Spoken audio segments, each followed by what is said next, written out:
요한복음 읽다가 요한계시록 건너가면 이게 지금 왔다 갔다 하죠. 본문은 요한복음인데 제가 말씀의 소도를 계시록을 꺼내니까 좀 의아할 수도 있겠습니다만은 어쨌든 그렇습니다. 제가 결론부터 말씀을 드리면 성경의 제일 마지막이 결론이잖아요. 뭐든지 결론은 제일 마지막이 있잖아요.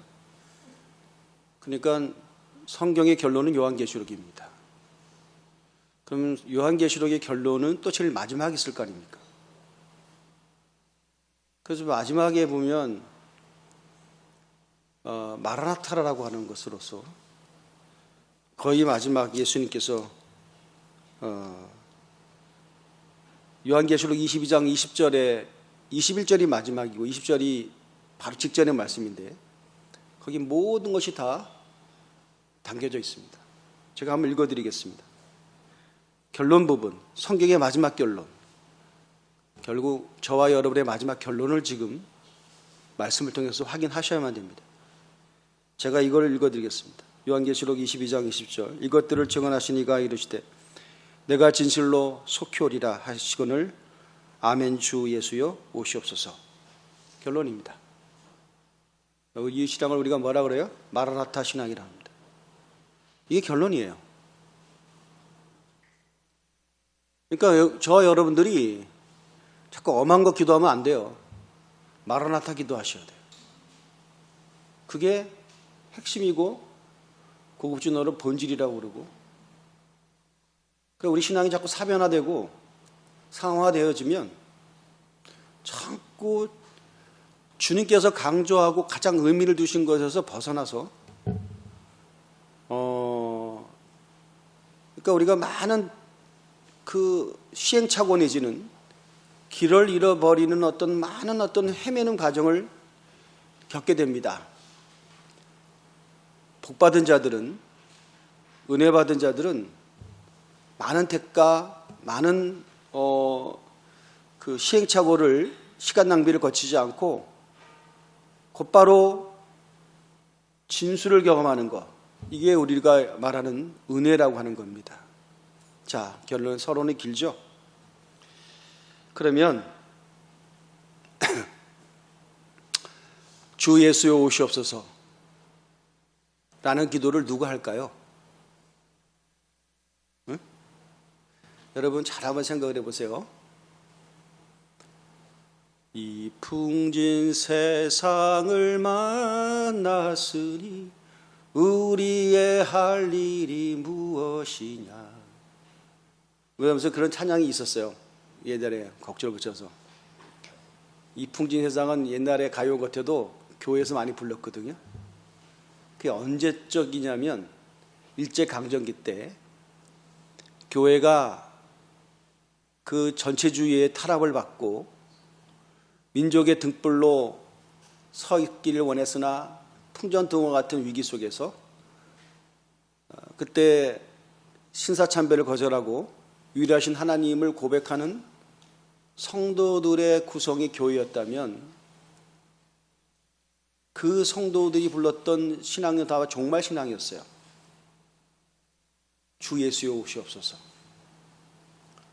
그리고 이 세상엔 덧없다라고 하는 것이 그들에게 있어서 우리 선배 신앙인들이 있어서 가장 생명수와 같은 그런 힘이었어요. 자, 힌트를 드렸죠? 마라나타라는 고백을, 신앙의 본질적인 고백을 누가 할 수 있느냐? 그 기도를 누가 하느냐 하면 풍요에 젖고 세상의 향락에 찌들어 있는 자들에게는 결코 나올 수 없는 기도입니다. 그러면 헐벗고 힘든 자들, 이 마라나타의 신앙을 고백하느냐? 그것도 아닙니다. 못 살고 소외지역에 살고 피지배인이 되어서 눌림 속에 살아가는 모든 그 계층적으로 보면 지배계급 밑에 있는 계급적으로 떨어져 있는 자들이 과연 이런 마라나타를 하느냐? 그것도 아니라는 겁니다. 그러니까 누가 마라나타를 하느냐면 결론은 그렇습니다. 신앙을 파수하는 자들을, 다시 말하면 순교의 과정을 마치 순교자의 과정을 겪고 있는 듯한 진리 때문에, 생명 때문에, 또는 예수 그리스도로 고백하는 신앙 때문에 우리가 계산할 수 없는 엄청난 불이익을 당한 자들이 마라나타 신앙을 가질 수밖에 없습니다. 그건 똑같은 거예요. 어떤 시대를 거치고 어떤 환경이 오더라도 예수의 신앙을 파수하겠다라고 하는 그런 고백이 있는 자들만이 마라나타라고 할 수 있는 거예요. 그러니까 우리가 이 풍요라고 하는 것을 너무 우상화시키면 안 됩니다.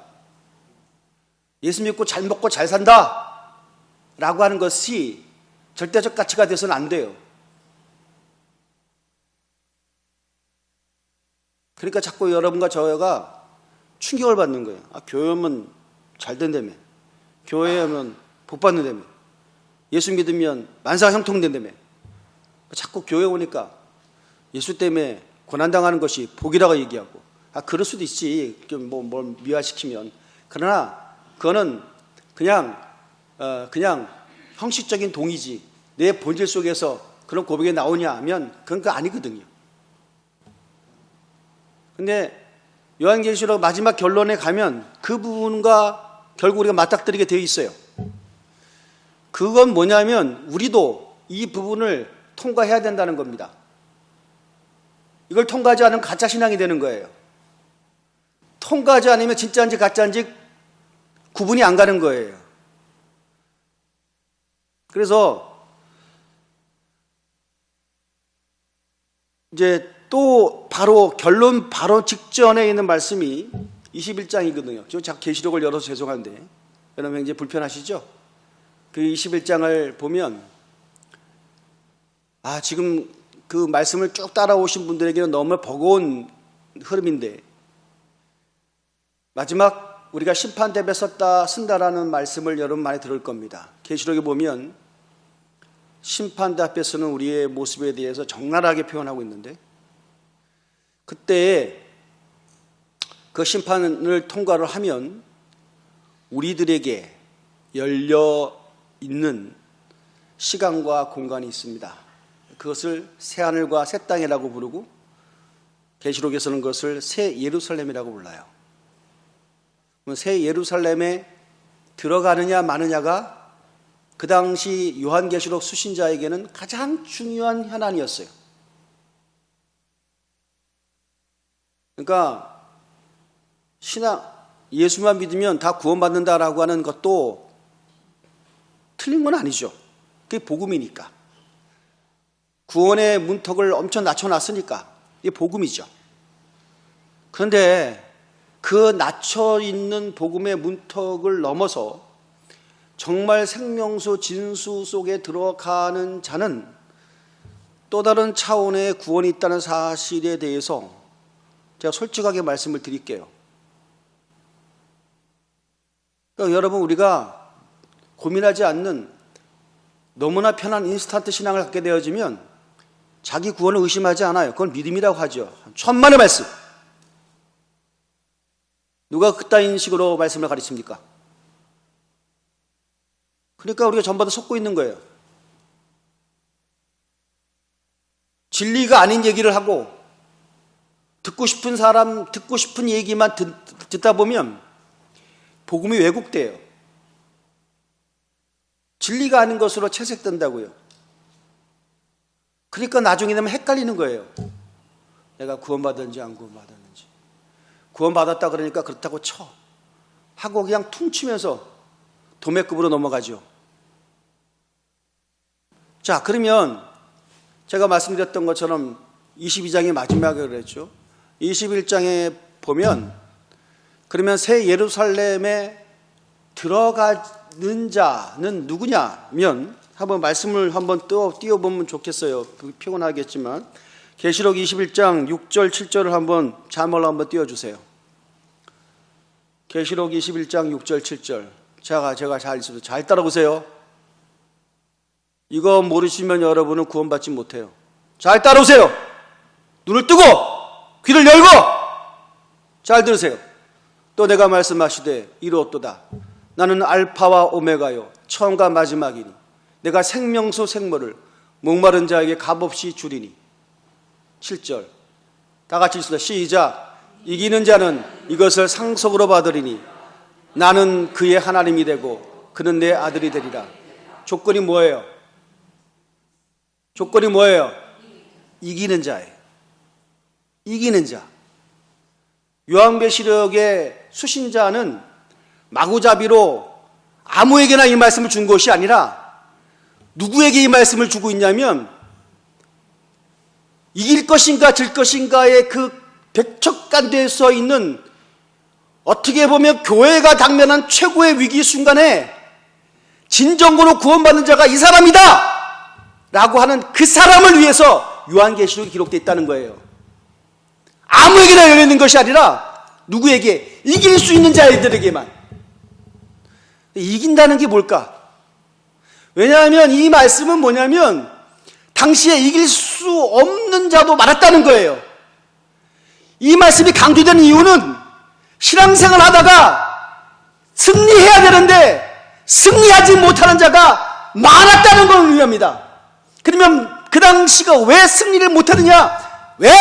핍박의 시대였기 때문입니다. 환난의 시대였기 때문입니다. 예수를 믿으면 불이익을 당할 수밖에 없는 조건으로 가득 차 있는 정황 속에 그리스도인이 살고 있었기 때문입니다. 그래서 그들에게 뭘 말씀하고 있는 거예요? 우리 주님께서 요한이라고 하는 사람에게 영의 문을 열어서 이 메시지를 증거하는 거예요. 누구에게? 이김이 필요한 자에게. 끝나버리고 패배해버리고 지옥에 결정된 자들에게 주는 말씀이 아니라 정말 승리가 필요한 자에게 이 주옥과 같은 요한계시록의 말씀이 주어졌다는 거예요. 이게 결론이에요. 그러면 이긴다는 게 뭘까? 이기는 게. 그래서요, 그 말씀에 대한 확인을 한번 더 보시면 8절 한번 봅시다. 8절. 보세요. 그러면 새 예루살렘에 들어가지 못한 8뿌리의 사람이 나옵니다. 8뿌리에. 보세요. 잘 보세요. 첫째, 그러나 두려워하는 자들과 믿지 않는 자들과 흉악한 자들과 살인자들과 음행하는 자들과 점술가들과 우상숭배한 자들과 거짓말하는 자들은 불과 유황으로 타는 못에 던져지니 이것이 둘째 사망이라. 무섭죠? 이거 두렵지 않으면 여러분 성도들이 아니에요. 이거 무서워해야 돼요. 둘째 사망이 얼마나 무서운지 아시죠? 그러면 이 8뿌리의 사람들은 둘째 사망을 당하는 자들이에요. 우리는 누구나 첫째 사망을 당해요. 그리고 그것이 끝난 게 아니라 왜 2번 죽어? 예, 2번 죽습니다. 부활하거든요. 완전한 심판을 받기 위해서 또 부활합니다. 그래서 완전히 죽어버리는 것이 둘째 사망이에요. 근데 누가 둘째 사망에 빠지느냐? 8뿌리의 사람이 나오는데 첫 번째 조건이, 그러면 그 8죄 중에서도 제일 나쁜 죄가 누구예요? 첫 번째 선 사람이지. 첫 번째 선 사람이 뭐야? 두려워하는 자들이야. 겁이 많은 자들이야. 난데? 나 항상 겁이 많잖아. 바퀴벌레만 봐도 깜짝 놀라고. 깜짝 놀라잖아. 그런 자들이, 아니, 요 위에 두려워하는 자들은요, 이기지 못하는 자들을 말합니다. 다시 말하면 환난과 핍박을 두려워하는 자들이에요. 고난을 두려워하는 자들이에요. 그게 두려워하는 자들이에요. 이런 자들이 뭐예요? 둘째 사망에 들어가는 거예요. 그러면 포인트가 어디 맞춰져 있죠? 아까 계속 말씀드렸죠. 요한계시록의 포인트는 뭐냐면 승리를 해야 되는 자들에게 집중되어 있는 겁니다. 그러니까 결국 두려워해서는 안 된다라고 하는 조건을 지금 주님께서는 열심히 말씀하고 있는 거예요. 먹고 마시는 것에 빠져서 세상 향락에 빠져서 세속의 가치에 빠져서 영의 가치를 이해하지 못하고 육적으로만 살아가는 자들에게는 도통의 말씀에 들릴 수가 없습니다. 다 이게 이상한 얘기들이에요. 아, 여기 광신도들이구나, 이거. 좀 뭔가 맛이 간 사람들이나. 이렇게 얘기할 거예요. 그렇게 얘기할 수밖에 없어요. 그렇게 얘기하고 싶어요. 그렇게 해야 그들이 사니까. 그렇게 해야 그들이 위로를 받으니까. 그러니까 조금이라도 버틸 수 있으니까. 속지 마십시오. 속으면 안 돼요. 두려워하는, 그래서 다시 한번 말씀을 이러는데, 우리 다시 6절로 갈게요. 오늘 6절에. 이 말씀이 하기까지 우리 주님께서 그러나 이 말씀부터 먼저 하셨어요. 또 내게 말씀하시되 이루었도다. 나는 알파와 오메가요. 처음과 마지막이라. 그죠? 역사의 처음과 마지막이신 분. 나를 창조하시고 마지막 심판까지 끌어가시는 분. 그가 내가 생명수 생물을, 우리 예수님께서 하신 말씀이에요. 생명수 생물을 목마른 자들에게 값없이 주었다. 아무도 피해갈 수 없는 거죠. 내가 다 주었다는 거예요. 목마른 자에게 값없이 주었다. 자, 이 말씀이 지금 어디 나왔습니까? 오늘 읽었던 요한복음에 나와 있다는 겁니다. 요한복음 4장에 나와 있습니다. 그러니까 요한복음의 4장에 계시록의 가장 중요시 여기는 마지막 심판 앞에 서 있는 사람들에게 빼도 박도 못하는 마지막 그 필터링을 할 때 결정하는 그 말씀이 어디에서 인용되냐면 요한복음 4장 본문에 있는 말씀을 다시 반복하셨다는 거예요. 그래서 오늘 본문이 중요했다는 겁니다. 어렵죠? 그냥 예수님께서 사역하시다가 있을 수 있는 에피소드 정도로 이해되어 있는 그 말씀이 영의 눈을 열고 하나님의 그 구속사의 의미를 철저하게 깨닫는 그 순간, 아, 이게 뭔가 우리가 놓쳤다라고 하는 겁니다. 뭘 놓칠 수 있어요? 평범함 속에 진리가 있다는 거. 보세요. 결론부터 핵심은 뭐냐면, 요한계시록은 믿는 자들, 끝까지 환난과 핍박을 이기면서 최후 승리하는 자들에게 포커싱이, 초점이 맞춰져 있다 그랬죠. 그러면 목마른 자들에게 생명수를 주신다는 이 말씀도 고난과 핍박을 이겨나가는, 우리로 말하면 지도자급에 있는 사람들, 핵심 코어, 의미 있는 자들에게 주시는 말씀이 되어야 됨에도 불구하고 그 말씀의 시작은 어디서 시작됐냐면 아무도 거들떠보지도 않고 주목할 수도 없었던 사마리아에 사는 이름도 없고 그리고 질퍽한 인간의 뭐랄까요, 처절한 인생의 굴레에서 헤어나지 못하는 가장 평범하지도 아니 그 이하가 되어버리는 어떤 여인을 주님께서 만나서 주셨던 말씀에서 이 말씀이 기원한다는 겁니다. 엄청난 역설이죠. 상상도 할 수 없는 무게감입니다. 이게 지금 누구에게 주셨던 말씀이라고요? 다시 요한복음에 갑니다. 오늘 요한에 가면, 자 보세요. 13절 이하에부터 오늘 본문의 말씀입니다. 오늘 본문의 13절의 말씀 보세요. 예수께서 대답하여 이르시되, 자, 사마리아 수가성에서 한 여인을 우물가에서 만나서 대화하는 장면이죠. 예수께서 대답하여 이르시되, 이 물을 마시는 자마다 다시 목마르려니와, 샘물을 말하죠. 내가 주는 물을 마시는 자는 영원히 목마르지 아니하리니 내가 주는 물은 그 속에서 영생하도록 솟아나는 샘물이 되리라.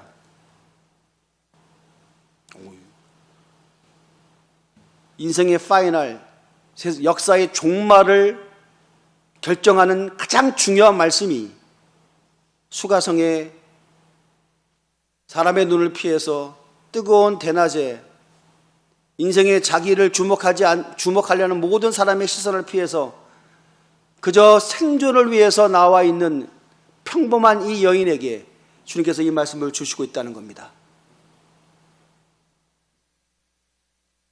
하나님의 관심은 잘 나가는 사람에게 있을 것 같죠? 금수저에게 있을 것 같죠? 모든 사람이 추앙하고 박수를 보내는 자들에게만 있을 것 같죠? 예수님께서 이 여인을 만난다라고 하는 것은 상상도 할 수 없었어요. 왜냐하면 그 여인 자체도 너무 당황스러운 거예요. 왜냐하면 유대인 남자가 자기에게 말을 걸어왔거든요. 그건 굉장히 문화적인 것이나 관습적으로 파격을 의미하는 겁니다. 그럴 수가 없는 거예요. 그래서는 안 되는 거예요. 있을 수가 없는 일이었어요. 그 당시로는. 그 사마리아 사람들에 대한 유대인들의 통념이 있었어요. 이건 개처럼 취급하는 사람들이었거든요. 말에 성다는 건 그냥 스쳐 지나갈 수 있어도 말에 성다는 것은 그것도 남자가 여자에게 있을 수가 없었어요. 대화하기가 불편한 관계였습니다. 그럼에도 불구하고 예수님께서는 이 여인을 구원시키려는 거룩한 의지가 있었습니다. 그래서 계속 대화를 풀어가시는 거예요. 자, 보세요. 영적인 건 몰라요. 구원도 몰라요. 그 대충 들은 건 있겠지. 한평생 살면서 이 말 저 말 들은 얘기는 있었겠지. 사마리아 여인이라 할지라도. 인생을 포기하지 않으려는 몸부림이 있었지요. 굉장히 생존이 강한 사람이고 행복에 대한 추구도 있었던 사람이라고 우리가 추측되어집니다. 왜냐하면 이 여인이 지금 6번째 남편이랑 살고 있으니까 얼마나 인생의 그 질긴 생명력을 얘기하고 있어요. 포기하지 않는 인생이거든요. 자기가 인생을 업그레이드 하려고 몸부림을 치는 거잖아요. 어떻게 그런 복도 많은 거예요? 남자를 그렇게 많이 바꿔보는 게? 절세의 미인이었을까? 뭔지는 모르겠지만 그 내면에는 행복에 대한 추구가 있었던 것이죠. 보편적인과 다른, 그러나 그것도 예수님께서 드러나게 하신 것이었고 그 자기의 관심사는 세속적인 것이었고요, 육신적인 것이었고 정황적인 것에서부터의 행복을 찾으려고 하는 너무나 지극히 보편적인 사람이었어요. 근데 너무나 평범하고 너무나 보편적이고 너무나 육신적이고 너무나 일반적으로 살아가는 그에게 생명과 같은 그 요한계시록의 마지막 전인류를 심판하시고 구원하시는 최고의 말씀이 뿌려진 거예요. 그러니까 뭐예요? 내면에 지금 뭔가가 일어나는 거예요. 하나님의 말씀이, 생명이 그에게 들어오기 시작하는 거예요. 막 정리 안 된 것들이 막 지금 막 왔다리 갔다리 하고 막 안에서는 막 내면에 엄청난 변화가 일어나는 거예요. 그러니까 막 자기가 막 예배가 무엇인지도 얘기하고 막 별별 얘기를 다 하기 시작하는 거예요.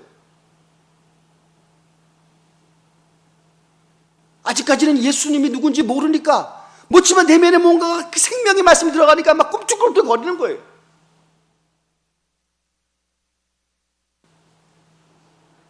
여러분, 우리의 은혜의 시작은요, 내면에 거룩한 충격들이 일어나는 것입니다. 잘 설명이 안 되지만 뭔가가 있구나. 야, 이거 지금 이대로 이렇게 계속 이런 패턴으로 계속 반복되다가는 내 인생이라고 하는 것은 별 볼일 없겠구나. 뭐 오늘과 별반 차이 없는 내일이고 또 그냥 똑같은 반복으로서 다음 달이고 똑같은 반복으로서 나이 한 살 더 먹는 내일이고 내년이고 뭐 이러다가 끝나는 것이 인생이네 라고 하는 것에 대해서 우리가 두 손 두 발 다 들고 살아갑니다.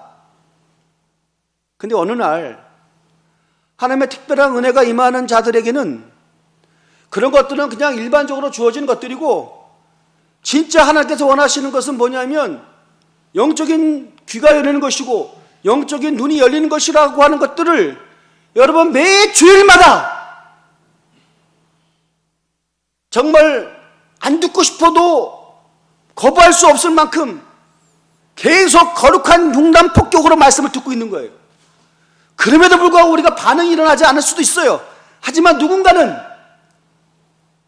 그 말씀이 쌓이고 쌓이면 내면적인 충격이 일어나기 시작합니다. 그리고 그것이 결국 변화시킵니다. 맞다. 모든 사람은 다 육으로 판단하지. 똑같은 얘기입니다. 저 사람은 얼마나 가졌을까? 어느 집에 살까? 심지어 어느 차를 타고 다니고 무슨 옷을 입고 어느 동네에 살고 그 사람의 백그라운드는 뭘까? 라고 하는 것으로서 그 사람의 됨됨이나 성공의 기준으로 막이는 세상의 모든 세속의 원리에서부터 저 영혼은 정말 구원받았을까? 라고는 관점으로 바뀌기 시작한다는 겁니다. 할렐루야. 그래서 저와 여러분들은 이 대목에서 물러서면 안 돼요. 나 정말 구원받았나? 나 영원한 생명수를 지금 마시고 있나? 생명수가 그냥 한 번의 목마름을 해결하는 것으로 끝나는 것이 아니라 우리 예수께서 말씀하셨던 영원히 목마르지 않는 영원이라고 하는 것을 그 여인에게 지금 예수님께서 선포하셨거든요. 영원. 영생하도록. 그 사람은 영생에 관심이 없었을 거예요. 여러분, 영원한 생명에 대해서 관심이 정말 있으십니까? 그냥 오늘도 뭐 먹고 살까? 내일은 무슨 일을 하지? 어떻게 하면 내가 고비를 넘어가지? 요거에만 관심이 집중될 수밖에 없는 그 현실에서 영원한 생명이라고 하는 것에 대해서 여러분 고민하셨습니까? 생각해 보셨습니까? 여러분의 기도의 묵상의 주제가 되고 있나요? 하셔야 돼요. 하셔야 돼요. 육적으로만 생각하고 그런 메커니즘으로 굴러가는 모든 이 시체계에 엄청난 타격을 가해야 돼요. 그래야 우리가 깨어날 수 있는 거예요.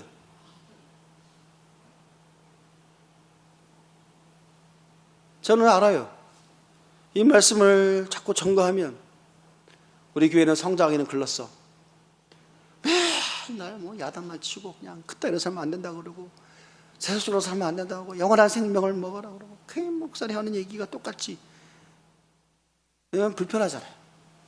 예배 끝나고 나서 계속 기가 죽어 있고 계속 제 눈도 못 반치고 요즘 자꾸 제 눈을 보는 사람 내 눈을 바라봐. 별 보는 사람이 없어요. 몇몇 사람을 제외하고는 전부 다 그냥 자꾸 시선을 피하려고 그러고 나도 그걸 알아. 나도 그렇게 인기 없이 살고 싶지는 않아. 그런데 이 말씀을 안 증거하면 안 되거든요. 할렐루야. 여러분이 곧 요단강을 건너실 거 아니에요. 그 나이가 고도잖아요.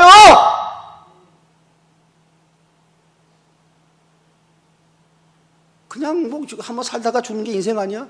그거는 그냥 영생이 없는 자들이 자기 하손으로 만들어내는 집단 지성이라고요. 그걸 속으면 안 되는 거예요.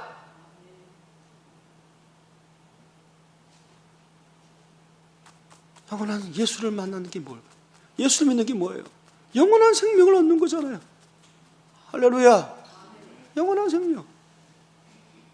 그 예수 믿는 게 장난이 아니지.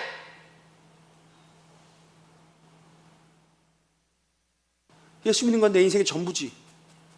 내 삶의 존재 이유지. 할렐루야. 그게 신학이잖아요. 그래서 이기는 자는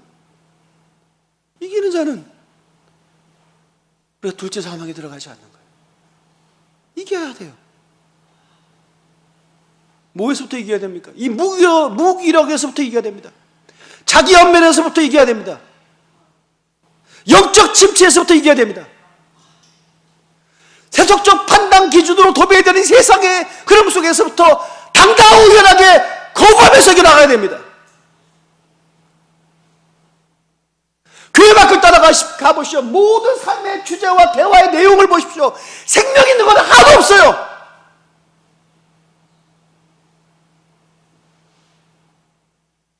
그런 것에서부터 우리가 영원한 생명을 얘기해야 됩니다. 나를 내가 구원시키는 것과 아울러 함께 야, 저 영혼을 구원받아야 되지 않냐라고 하는 영적인 어떤 고민들이 시작되는 지점이 오늘 이 말씀으로부터 시작돼야 되는 겁니다.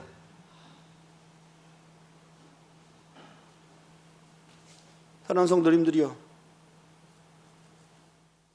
저는 지난주에도 그런 생각을 한번 해봤어요.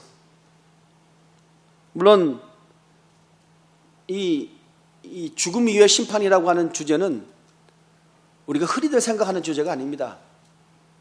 정말 가까이 있는 지인이나 친인척이나 부모나 가슴 아프게도 순서가 바뀌어서 자식을 먼저 앞세운 자들이 적어도 크리스찬이라면 숙명적으로 맞닥뜨려야 될 고민의 지점입니다.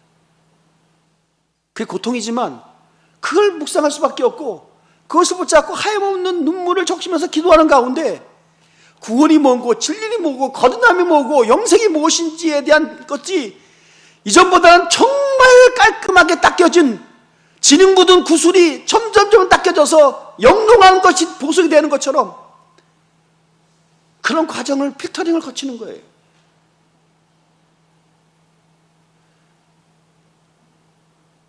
모친의 것들을 정리하면서 동생이 그러더라고요. 엄마가 또 뭘 남겼네. 제가 금요일도 말씀드렸죠. 큰 돈은 아니에요. 얼마 전에 우리 모친께서 저를 한번 부르시더니 그냥 꼬집꼬집 그냥 지폐가 이런 거 정말 오래됐잖아요. 누렇게 된 거. 그거 그냥 오래전부터 모았던 것 같아요. 그게 한 10년 전 됐나? 그걸 저한테 주시더라고요. 그래서 난 그때 주님께서 우리 어머니 감동 주셔서 하나나라 갈 준비를 하시라고 그렇게 정리하신구나라고 생각했는데 그거는 계속 사셔가지고 그때는 그냥 그걸 끝난 줄 알았는데 또 이렇게 뭘 남겨놓으셨대. 보니까 11조, 주정헌금, 감사헌금, 봉투가 3가지를 해갖고 당신이 건강이 안 좋으니까 예배당을 못 나가시니까 그걸 매번마다 혼자 골방에 예배를 드리시면서 헌금을 하신 거야. 본인이. 액수는 얼마 안 돼요. 근데 중요한 거는 그것을 해석하는 자의 입장에서 보면 하나님 앞에 당신이 쓴다라고 하는 것, 그리고 골방의 기도지만 하나님을 만난다는 감격, 그리고 매 순간마다 어쨌든 그 한 여인이 치열하게 사셨구나 이런 것들이 읽혀지잖아요. 누군가는 그것을 이해하면서 그렇구나, 복된 삶을 사셨구나 이런 것들이 해석되지 않아요.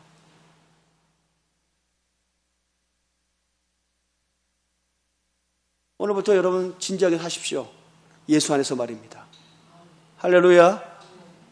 무게 있게 사십시오. 단 하루를 살아도 허투루 살지 마십시오. 그게 바로 뭐냐?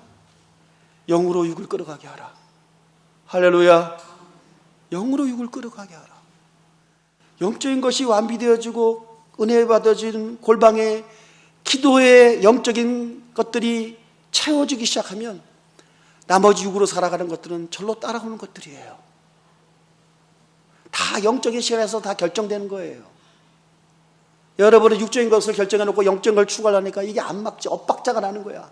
계속 시행착오고 계속 헷갈리는 거야. 왜 이상하다. 내가 신앙생활 했는데 왜 이게 자꾸 나는 불운이 닥치고 잘 일이 안 풀리지? 뭐가 바뀐 거예요. 이게 여러분 본질적 점검을 하시기 바랍니다. 그러면 되는 거예요.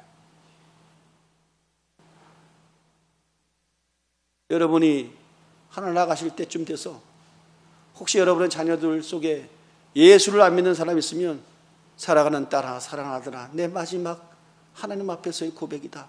너 예수 믿어야 돼. 그래야 영원한 생명을 얻어.